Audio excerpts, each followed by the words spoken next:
মাসরুর হাসান নামে একজন ড্যাফোডিল ইউনিভার্সিটির প্রথম বর্ষের একজন শিক্ষার্থী, তাকে গত 25 জুলাই, এবং এটা নিয়ে পত্রপত্রিকায় নিউজে হয়েছে যে তাকে 25 জুলাই আইনশৃঙ্খলা রক্ষাকারী বাহিনী নিয়ে গেছে ধরে, এরকমটা তার আইনজীবীর দাবি। তারা বলছে যে 6 দিন তাদেরকে বিনা বিচারে, যেখানে সংবিধান এবং সিআরপিসির ধারা বলছে যে 24 ঘন্টার মধ্যেই আসামিকে ধরলে পরে আদালতে উপস্থিত করতে হবে, সেখানে 6 দিন কিভাবে তাকে কোথায় রাখা হলো এর কোনো সদুত্তর মেলেনি। এবং আদালতও এই বিষয়ে আসলে যখন জানতে চেয়েছেন যিনি তদন্তকারী কর্মকর্তা, তার কাছেও কিছু পারেন। রাষ্ট্রপক্ষ থেকে আপনারা এই বিষয়টাকে কিভাবে দেখছেন? না, যদি এটা নিয়ম অনুযায়ী যেটা আইনের বিধানই আছে, যখন একটা আসামি গ্রেপ্তার হবে তাকে 24 ঘন্টার মধ্যে যে ম্যাজিস্ট্রেটের সামনে তাকে হাজির করতে হবে, উপস্থিত থাকতে হবে, করাতে হবে। কিন্তু এই ক্ষেত্রে যদি এটা হয়ে থাকে তাহলে আমি মনে করি যে এটা আইনের বিধান লঙ্ঘন করা হয়েছে। আমি এটা ফ্যাক্টস আমি জানি না কতটুকু, তবে আমি যতটুকু শুনলাম, আজকেই তাকে হ্যাঁ, যদি এটা আমি জানি না যে তাকে সে কদিন ছিল বা কবে অ্যারেস্ট হয়েছে আমি জানি না।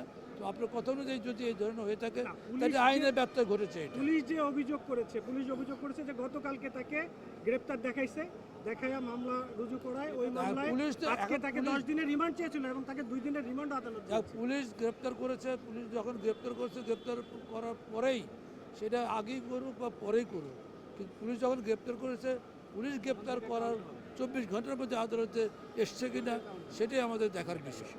কি তার আগে কয়দিন কোথায় ছিল এটা তো আমরা দেখবো না। যখন আদালতে প্রডিউস করা হবে তখনই আমরা ধরে নেব যে 24 ঘন্টার মধ্যে তাকে আদালতে প্রডিউস করেছে। এখনও অনেকে অনেক কথাই বলবে, তাই না? অতএব এখানে পুলিশকে প্রশ্নবিদ্ধ করার জন্য হোক বা প্রসিকিউশনকে প্রশ্নবিদ্ধ করার জন্য হোক, আদালতকে প্রশ্নবিদ্ধ করার জন্য হোক, এখন তো তারা তো বলছে যে এরা সবাই নিরপরাধ, কিন্তু এত বড় ঘটনাগুলি ঢাকা শহরে হয়ে গেল, সারা দেশে হলো, এদিকে হাওয়া এমনি হয়েছে, এটা কি কোনো অদৃশ্য শক্তি করেছে? এটা যারা করেছে তাদেরকে এই মামলাগুলিতে গ্রেপ্তার করা হয়েছে। যে ধ্বংসযজ্ঞ চালিয়েছে যারা, আমি মনে করি তারা দেশের শত্রু, তাদের বিরুদ্ধে রাষ্ট্রদ্রোহিতার মামলা হওয়া উচিত। দেশের সম্পদ তারা নষ্ট করেছে। আমাদেরকে একটু পরিষ্কার করে বলবেন যে ওই শিক্ষার্থীর আইনজীবীর অভিযোগ 6 দিন আগে, আর পুলিশ বলছে গতকাল তাকে ধরেছে, রাষ্ট্রপক্ষ থেকে আপনাদের আসলে আমি তো এখন কোনটা বলবো? আর পুলিশকে বিশ্বাস করবো না আমরা আইনজীবীকে বিশ্বাস করবো? অতএব আমি যতক্ষণ আমি এটা আরও ক্লারিফাই করে আরও স্যাঙ্গুইন হয়ে তারপর আমি বলতে পারবো যে অ্যাকচুয়ালি ঘটনাটা কী হয়েছে। অতএব এখন এই মাঝামাঝি অবস্থায় আমি কোনো মন্তব্য করতে চাই না। আমি যতটুকু বুঝি সেটা পুলিশ যেটা বলেছে যে তাকে গতকাল গ্রেপ্তার করে আদালতে হাজির করেছে। অতএব ফরওয়ার্ডিং যা আছে, ফরওয়ার্ডিংয়ের উপরে আমাকে বিশ্বাস করতে হবে, এটুকু আমি বলতে পারি।